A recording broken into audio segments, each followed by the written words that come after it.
வணக்கம். நான் உங்கள் கோவிந்தராஜன். இது சப்தகிரி டிராவல் எக்ஸ்பி. இந்த வீடியோவில் நம்ம என்ன பார்க்க போகிறோன்னா, திருச்சியில் இருக்கிற ஸ்ரீரங்கம் அரங்கநாதர் கோயிலை பற்றின டீட்டெயில்ஸ்லாம் அந்த வீடியோவில் பார்க்கலாங்க. 108 வைணவ தலங்களில் மிக மிக சிறப்பான வைணவ தலமும் 108 திவ்ய தேசங்களில் முதன்மையானதும் அது மாதிரி முதல் திவ்ய தேசமும் இதுதாங்க. இந்த கோயிலுக்கு பூலோக வைகுண்டம் அப்படின்னு பேர் இருக்குங்க. காவிரி மற்றும் கொள்ளிடம் ஆறுகளால் சூழப்பட்ட ஒரு தீவில் இந்த சிறப்புமிக்க 108 வைணவ தலங்களில் முதன்மையான இந்த அரங்கநாத சுவாமி கோயில் 7 சுற்று மதில்களுக்குள்ளே அமைஞ்சிருக்குங்க. அது இந்த திருவரங்கம் அப்படிங்கிற ஊர் பார்த்திங்கன்னா ஒரு 600 ஏக்கர் பரப்பளவு கொண்ட ஒரு தீவு நகரம். அது ஒரு பக்கம் கொள்ளிடக்கரை, ஒரு பக்கம் காவிரி ஆறு, 2 பக்கம் இருக்கிறதுக்கு நடுப்புற தான் ஒரு தீவு மாதிரி ஒரு 600 ஏக்கர் பரப்பளவில் இந்த ஊர் அமைஞ்சிருக்கு. இந்த ஸ்ரீரங்கம் அரங்கநாதர் கோயில் பார்த்தீங்கன்னா இந்திய அளவில் மிகப்பெரிய பரப்பளவு கொண்ட ஒரு பிரம்மாண்டமான கோயில் அமைஞ்சிருக்குங்க. அது 7 சுற்று மதில் சுவர்களும் 21 ராஜகோபுரங்களும் அமைஞ்சிருக்குங்க இந்த கோயிலில். இதில் மிகப்பெரிய ராஜகோபுரம் பார்த்தீங்கன்னா 72 மீட்டர், அதாவது 236 அடி உயரத்தில் தென்னிந்தியாவிலேயே மிகப்பெரிய ராஜகோபுரமாக விளங்குது. இது 17ஆம் நூற்றாண்டிலே அந்த கோபுரத்தை கட்டியிருந்தாலும் 1987 தான் முழுமையாக அந்த கோபுரம் கட்டி முடிக்கப்பட்டதுங்க. இந்த திவ்ய தேச தலங்களை பார்த்தீங்கன்னா ஒரு நாட்டுக்கும் தனித்தனியாக பிரித்து வச்சுருப்பாங்க. அந்த மாதிரி சோழ நாட்டு காவிரி ஆற்று கரையில் அமைஞ்சிருக்கிற முதல் திவ்ய தேச தலம் இதுதாங்க. இந்த கோவிலோட பேர் அரங்கநாத சுவாமி கோவில். மூலவர் பேர் அரங்கநாதர், உற்சவர் பேர் நம்பெருமாள், தாயார் அரங்கநாயகிங்க. திவ்ய தேசங்களில் முதன்மையாக போற்றப்படுற இந்த கோவிலுக்கு மங்களாசாசனம் பாடிய ஆழ்வார்கள்லாம் பார்த்தீங்கன்னா மொத்தம் 12 ஆழ்வார்களில் 11 ஆழ்வார்கள், அதாவது மதுரகவி ஆழ்வார் தவிர மீதி உள்ள 11 ஆழ்வார்களும் இந்த கோயிலில் மங்களாசாசனம் செஞ்சுருக்காங்க. இந்த வரலாற்று சிறப்புமிக்க மிக மிக பிரம்மாண்டமாக இருக்கிற இந்த கோயிலை பாதுகாக்கிறதுக்காக, இந்த கோயிலை பாதுகாக்கிறதுக்கும் அப்புறம் அந்த கோயிலில் திருப்பணிகள் செய்யறதுக்கும் 1966 ஐக்கிய நாடுகளுடைய கல்வி அறிவியல் பண்பாட்டு நிறுவனம், அதாவது யுனெஸ்கோன்னு சொல்கிறாங்க பார்த்தீங்களா, யுனெஸ்கோ இந்த கோயிலுக்கு தொழில்நுட்ப உதவிலாம் அளிக்க முடிவு செஞ்சாங்க. இந்த கோயிலில் மிகப்பெரிய ஆராய்ச்சிகள்லாம் பண்ணி இது ஆங்கிலத்தில் நிறைய கட்டுரைகள்லாம் எழுதியிருக்காங்க. இந்த கோயிலோட தல வரலாறு என்னன்னு பார்த்தீங்கன்னா, திருவரங்கம் கோயிலோட சிலை பிரம்மாவோட தவத்தால் திருப்பார்கடல்லேருந்து வெளிப்பட்டு தோன்றுதுன்னு சொல்கிறாங்க. இது சுயம்புவாக உருவான மகாவிஷ்ணு சிலைன்னு தான் சொல்கிறாங்க. நித்திய பூஜை செய்யறதுக்காக பிரம்மா என்ன பண்ணாருன்னா சூரியனை தான் நியமிச்சாருங்க. தொடர்ந்து அவர் தான் பண்ணிட்டு இருந்தார். அதுக்கப்புறம் கொஞ்சம் காலம் கழிச்சு சூரியனை இந்த மகாவிஷ்ணுக்கு, இந்த அரங்கநாதருக்கு பூஜைகள்லாம் செய்ய நியமிச்சார். அதுக்கப்புறம் சூரிய வம்சம் தான் தொடர்ந்து பண்ணிகிட்டே இருந்தாங்க. அந்த வம்சத்தில் இஷ்வாகு மன்னன் என்ன பண்ணால் அயோத்திக்கு இந்த சிலையை எடுத்துகிட்டு போனான். அயோத்தியில் சூரிய வம்ச அரசர்கள் தான் அங்கே இருந்தாங்க. அதனால் அங்கே அயோத்திக்கு எடுத்துகிட்டு போனால் அந்த சூரிய வம்சத்தில் பிறந்தவர் தான் ராமர். ஸ்ரீராமர் பட்டத்துக்கு வந்த பிறகு அவர் இலங்கை போயிட்டு சீதையை அழைச்சிட்டு வரதுக்கு உதவியாக இருந்த விபீஷணனுக்கு அவரோட ராமர் பட்டாபிஷேகம் நடக்கும்பொழுது விபீஷணனுக்கு அந்த சிலையை அன்பளிப்பாக கொடுத்தாருங்க. இந்த சிலையை நீ இலங்கைக்கு எடுத்துகிட்டு போய் வச்சுக்கன்னு சொல்லி அன்பளிப்பாக கொடுத்தாரு. அந்த சிலையை அங்கேருந்து தூக்கிக்கிட்டு அவர் இலங்கைக்கு போயிட்டு இருக்கும்பொழுது இந்த காவிரி கரையில் இறங்கி குளிக்கிறதுக்காக இறங்கினார். இந்த சுவாமி சிலையெல்லாம் பார்த்தீங்கன்னா கீழே தரையில் அந்த சிலையை வச்சுட்டாலே அது அதே இடத்துல பிரதிஷ்டை ஆகிடும். அந்த மாதிரி தான் அதோட மரபு இருக்குது. அதனால் கீழே வைக்காமல் அங்கே யாராவது இருக்காங்களான்னு பார்த்தாரு. ஒரு சிறுவன் ஒருத்தன் வந்தான். அவங்ககிட்ட இந்த பெருமாள் சிலையை கையில் கொடுத்து, கையிலன்னா அவர் மடியில் உட்கார வச்சு, இந்த மடியில் நீ வச்சுக்கோ, நான் குளிச்சுட்டு இதை வாங்கிக்கிறேன்னு சொல்லி குளிக்க போனாருங்க, கொடுத்துட்டு போனாருங்க. அவர் கொடுத்துட்டு போன அடுத்த கணமே அந்த சிலையை கீழே வச்சுட்டு அந்த சிறுவன் வந்துட்டான். அந்தாண்ட திரும்பி பார்த்தா சிலை கீழே இருக்குது. அதை எடுக்கிறதுக்கு எவ்வளோ முயற்சி பண்ணி பார்த்தாரு விபீஷணன், அவரால் நகர்த்தவே முடியல. அப்போ அந்த சிறுவன் வந்தான், என்னப்பா இப்படி பண்ணிட்டேன், நான் எவ்வளோ முக்கியமாக சொல்லிட்டு போனேன், எதுக்கு கீழே வச்சேன்னு சொல்லி கேட்கும்போது அவர் அவருடைய சுயரூபத்தை காமிச்சாருங்க. அவர் தான் விநாயக பெருமான். விநாயக பெருமான் என்ன சொன்னார்னா, மகாவிஷ்ணுவோட எண்ணம் இதுதான், அதனால தான் அந்த இடத்துல நான் வச்சேன். அரங்கநாதருடைய எண்ணமே இதே இடத்துல குடியிருக்கணுங்கிறது தான் அப்படின்னு சொல்லி சொன்னார். சொன்ன உடனே அரங்கநாதர் அந்த விபீஷணனுக்கு காட்சி கொடுத்து, நான் இதே இடத்துல தான் இருக்கிறதுக்கு பிரியப்படுறேன், அதுக்கு பதில் உனக்காக என்ன செய்யணுமோ நான் செய்கிறேன்னு சொல்லி சொன்னாருங்க. விபீஷணன் என்ன சொன்னால், வேறு வழி இல்லாமல் நீ நான் தென் திசையை நோக்கி தான் போயிட்டுருக்கேன், இலங்கை தென் திசையில் தான் இருக்குது, அதனால் என்னுடைய தென் திசையை பார்த்தே நீங்கள் வீற்றிருக்கணும்னு சொல்லி சொன்னதுனால இன்றைக்கும் பார்த்தீங்கன்னா தென் திசையை நோக்கி தான் அந்த அரங்கநாதர் காட்சி அளிக்கிறாருங்க. இந்த மாதிரி தென் திசையை நோக்கி காட்சி அளிக்கிற 108 வைணவ தலங்களில் 2 தாங்க. ஒன்று ஸ்ரீரங்கம் அரங்கநாதர் சுவாமி கோயில், இரண்டாவது மயிலாடுதுறை அருகில் இருக்கிற சிறுபுலியூர் கோயிலில் இருக்கிற கிருபாசமுத்திர பெருமாள் கோவில். இது 2 தாங்க தென் திசையை நோக்கி காட்சி அளிக்கிற பெருமாள் கோயில்கள். இந்த மாதிரி விபீஷணன் சிலையை வாங்கி கீழே தரையில் வச்ச அந்த விநாயகர் பெருமான் தான் இப்போ அது காவிரி கரைக்கு அருகில் இருக்கிற உச்சி பிள்ளையார் கோவில் இருக்கிற விநாயகர். அவர் தான் அந்த உச்சி பிள்ளையார் மலை கோயிலிருந்து மக்களுக்கு அருள் பாலிக்கிறாரு. அதன் பிறகு அந்த சோழ மன்னன் ஒருத்தன் தர்மவர்ம சோழன் அப்படிங்கிற ஒரு மன்னன் என்ன பண்ணான்னா அந்த சிலையை அதே இடத்துல வச்சு அதை சுற்றி கோயில் ஒன்று எழுப்பினாருங்க. அது பிரம்மாண்டமான கோயிலாக அமையல, ஒரு சிறிய கோயிலாக தான் அமைஞ்சிருந்தது. பிற்காலத்தில் காவிரி ஆற்றுல வந்த வெள்ளம் என்ன பண்ணுது, கரை புரண்டு அந்த கோயிலே மூழ்கடிச்சு போயிடுச்சு. ஃபுல்லாக மணல் மேடாக மூடி போச்சு. அப்போல்லாம் பார்த்தீங்கன்னா காவிரி ஆற்றுல பயங்கரமாக வெள்ளம் வரும், கரை புரண்டு ஓடும், ஊரை தாண்டி அந்த கிராஸ் பண்ணிலாம் போகும். அந்த மாதிரி போகிறதுனால அந்த மாதிரி நேரத்தில் இந்த மாதிரி கரை புரண்டு மணலாலேயே மொத்தமாக மூழ்கடிச்சிருச்சு. அதற்கு பிறகு ஆட்சிக்கு வந்த சோழ மன்னன் ஒருவன் ரங்கநாதர் கோயில் இந்த இடத்துல இருந்துன்னு சொன்னாங்க. அதனால இந்த இடத்துல வந்து தேடி பார்க்கலான்னு சொல்லிட்டு தினந்தோறும் அந்த ஆற்று பகுதிக்கு வந்து அந்த ரங்கநாதரை தேடிட்டு இருந்தான். அந்த மாதிரி கண்டுபிடிக்கவே முடியல அவரால். அப்படி ஒரு முறை தேடும்பொழுது இந்த ரங்கநாதர் ஆலயம் வந்து மணலில் புதைந்து போவதுக்கு முன்னாடி இந்த ரங்கநாதருக்கு செய்யப்படும் பூஜைகள்லாம் பார்த்தீங்கன்னா வேதியர்கள்லாம் ஓதிய மந்திரங்களை அந்த கோயில் வளாகத்திலே இருந்த மரத்தில் வச்சிருந்த கிளி ஒன்று நன்கு கவனிச்சுட்டு இருந்ததுனால அதே மந்திரங்களை திரும்ப திரும்ப உச்சரிச்சுக்கிட்டே இருந்தது. ஏன்னா கிளி வந்து நம்ம சொன்னதை செய்யக்கூடிய பழக்கம் உள்ளது. அதனால் அந்த மந்திரங்களை திரும்ப திரும்ப உச்சரித்துக்கிட்டே இருந்தது. அதை வச்சுக்கிட்டு அந்த புதைந்த கோயிலை கண்டுபிடிச்சது தாங்க அந்த இப்போ இருக்கிற அரங்கநாதர் கோவில். அது திரும்பவும் அந்த அரங்கநாதரை கண்டுபிடிச்சி திரும்பவும் அந்த கோயிலை சீரமைச்சதுனால அந்த சோழனுக்கு கிளிச்சோழன் அப்படின்னு பெயரே வந்ததுங்க. அதன் பிறகு அந்த கிளிச்சோழன் அந்த அரங்கநாதருக்கு மிகப்பெரிய கோயிலை வடிவமைத்தான். 5000 ஆண்டுகளுக்கு மேல் பழமையான அந்த கோயிலை இந்த சோழர்கள் மட்டும் இல்லைங்க, பாண்டியர்கள், ஹொய்சால மன்னர்கள், விஜயநகர பேரரசர்கள் அப்படி என பல அரச வம்சங்களால் வந்து இந்த கோயில் சீர் செய்யப்பட்டு கட்டப்பட்டிருக்கு. இந்த கோயிலில் தான் ஸ்ரீவில்லிபுத்தூரில் பிறந்து கோதை என்று அழைக்கப்பட்ட ஆழ்வார்களில் ஒரே ஒரு பெண்ணான ஆண்டாள் வந்து அரங்கநாதருக்குள்ளே ஐக்கியமானது இந்த கோயிலில் தாங்க. இந்த அரங்கநாதர் தலங்களில் பார்த்தீங்கன்னா 5 ரங்கங்கள் சொல்கிறாங்க. பஞ்சரங்க தலங்கள் அப்படின்னு சொல்லி சொல்கிறாங்க. இல்லைன்னா பஞ்சரங்க க்ஷேத்திரங்கள் அப்படின்னு சொல்லி சொல்லுவாங்க. காவிரி நதி பாயும் பரப்பில் தாங்க இந்த அரங்கநாதர் கோயில் 5 கோயில்களும் அமைஞ்சிருக்கு. ரங்கம் அப்படின்னா ஆறுகள் பிரியும் இடத்துல உள்ள மேடான பகுதி தான் அரங்கம் அப்படிங்கிற பேருங்க. அதனால தான் வந்து அரங்கநாதர் அப்படிங்கிற பேரே வந்துன்னு சொல்கிறாங்க. இந்த பஞ்சரங்கங்கள் என்னென்னு பார்த்தீங்கன்னா ஆதிரங்கம், மத்திய ரங்கம், அப்பால ரங்கம், சதுர்த்த ரங்கம், பஞ்சரங்கம் அப்படின்னு 5 பஞ்சரங்க தலங்கள் அப்படின்னு சொல்லி சொல்கிறாங்க. இதில் 1 மட்டும் கர்நாடகாவில் இருக்குங்க. மற்ற 4மே பார்த்தீங்கன்னா தமிழ்நாட்டில் தான் இருக்குது. அதில் முதல்ல ஆதிரங்கம் அப்படின்னு எங்கே இருக்குதுன்னு பார்த்தீங்கன்னா ஸ்ரீரங்கப்பட்டினத்தில் இருக்குங்க. அது கர்நாடக மாநிலத்தில் மைசூர் பக்கத்தில் இருக்கிற ஸ்ரீரங்கப்பட்டினம் அப்படின்னு சொல்லுவாங்க. அந்த ஊரில் தான் இந்த ஆதிரங்கம் இருக்குது. அதுக்கடுத்தது மத்திய ரங்கம் அப்படிங்கிறது இந்த ஸ்ரீரங்கம் கோயில் பார்த்தீங்கன்னா அரங்கநாதர் கோயில் இதுதான் வந்து மத்திய ரங்கம்ங்கிறது. அதுக்கடுத்து அப்பால ரங்கம் அப்படிங்கிறது திருப்பேர் நகர் அப்படின்னு சொல்லப்படுற கோவிலடி. இது தமிழ்நாடு திருச்சியில் தாங்க இருக்குது. அதுக்கடுத்தது சதுர்த்த ரங்கம் அப்படிங்கிறது பார்த்தீங்கன்னா சாரங்கபாணி கோயில் கும்பகோணத்தில் இருக்க சாரங்கபாணி கோயில் தான் இந்த சதுர்த்த ரங்கம்னு சொல்லி சொல்கிறாங்க. 5வது இருக்கிற பஞ்சரங்கம் அப்படிங்கிறது பரிமள ரங்கநாதர் கோவில் திரு இந்தலூர் மாயவரங்க. மாயாரம் பஸ் ஸ்டாண்டு பக்கத்தில் திருவிழந்தூர்னு சொல்லுவாங்க. அந்த திரு இந்தலூரில் இருக்கிற பரிமள ரங்கநாதர் தான் கடைசியாக இருக்கிற பஞ்சரங்கம் அப்படின்னு சொல்கிறதுங்க. இந்த கோவில் ஏறத்தாழ 156 ஏக்கர், அதாவது 6,31,000 சதுர மீட்டர் பரப்பளவு கொண்டதாக நாட்டிலே மிகப்பெரிய கோயிலாக இருக்குங்க. அது இதனுடைய வெளிப்புற சுற்று மதிலோட அளவு பார்த்திங்கன்னா 950 மீட்டர் இன்ட்டு 816 மீட்டருங்க. கிட்டத்தட்ட 1 கிலோமீட்டர் அகலத்தில் நீள அகலத்தில் இந்த கோயிலோட மதில் சுவர் அமைஞ்சிருக்கு. இதற்குள்ளார பார்த்தீங்கன்னா ஒன்றுக்குள்ள ஒன்று 7 சுற்று மதில்கள் அமைக்கப்பட்டிருக்குங்க. வெளிமதிலேருந்து ஒன்று பார்த்தீங்கன்னா 7 மதில் சுவர் மொத்தத்தில் அமைஞ்சிருக்கு. மையப்பகுதியில் தான் அரங்கநாத சாமி கோயில் அமைஞ்சிருக்குங்க. இந்த கோயில் பார்த்தீங்கன்னா தெற்கு நோக்கிய வண்ணத்தில் தான் அமைஞ்சிருக்கு. அரங்கநாதரின் கருவறை விமானம் பார்த்தீங்கன்னா நீள்வட்ட வடிவில் தங்கத்தாலேயே அமைக்கப்பட்டிருக்கு. கோயிலேருந்து 4 திசைகள்லையும் வெளிப்புறம் நோக்கி செல்லும் வகையில் சுற்று மதில்களில் ஒரே வரிசையில் கோபுர வகைகள் காணப்படுதுங்க. அதாவது எந்த கோபுரத்துலேருந்து போனாலும் ஸ்ட்ரைட்டாக போயிட்டு இருக்கலாம், அடுத்தடுத்த கோபுரம் வந்துகிட்டே இருக்கும். வரிசையாக நீட்டாக 7 கோபுரமும் போய் சேர்ற மாதிரி அழகாக அந்த கோயிலை வடிவமைச்சிருக்காங்க.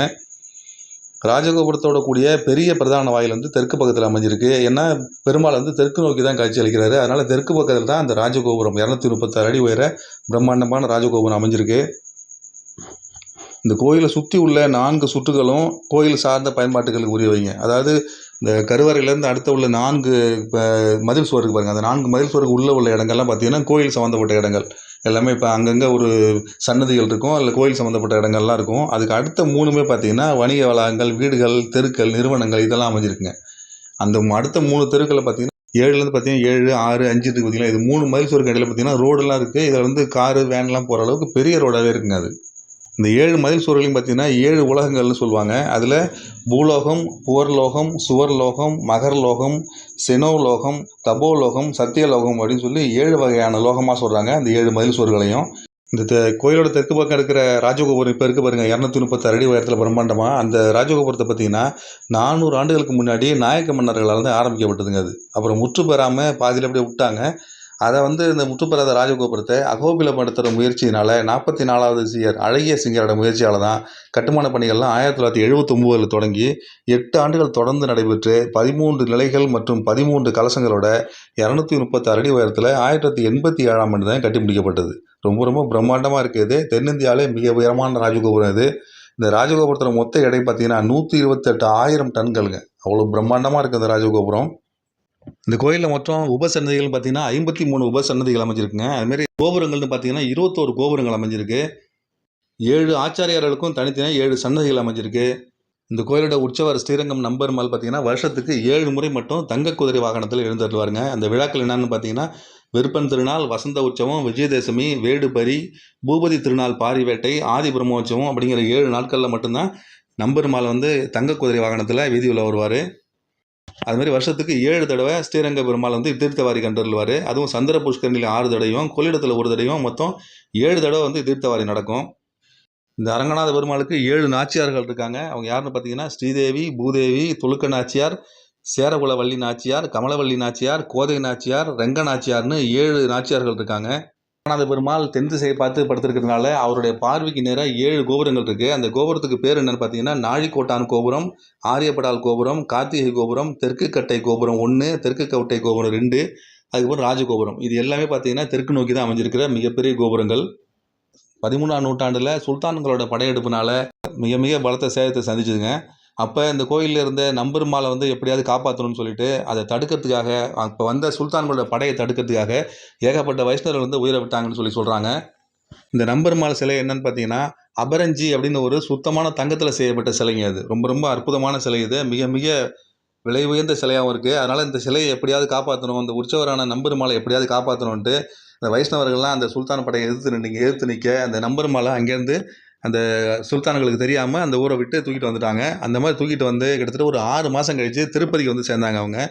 அதுக்கப்புறம் திருப்பதியில் தான் அந்த அரங்கநாதர் அந்த நம்பெருமாள் வந்து இருந்தார். இதுக்காக திருப்பதியில் பார்த்தீங்கன்னா ரங்கநாதர் மண்டபம்னு ஒரு மண்டபமே இருக்குங்க. அதில் அந்த இடத்துல தான் அவர் வச்சு பாதுகாத்துட்டு இருந்தாங்க. கிட்டத்தட்ட 48 வருஷம் அங்கே தாங்க அவர் இருந்தார்.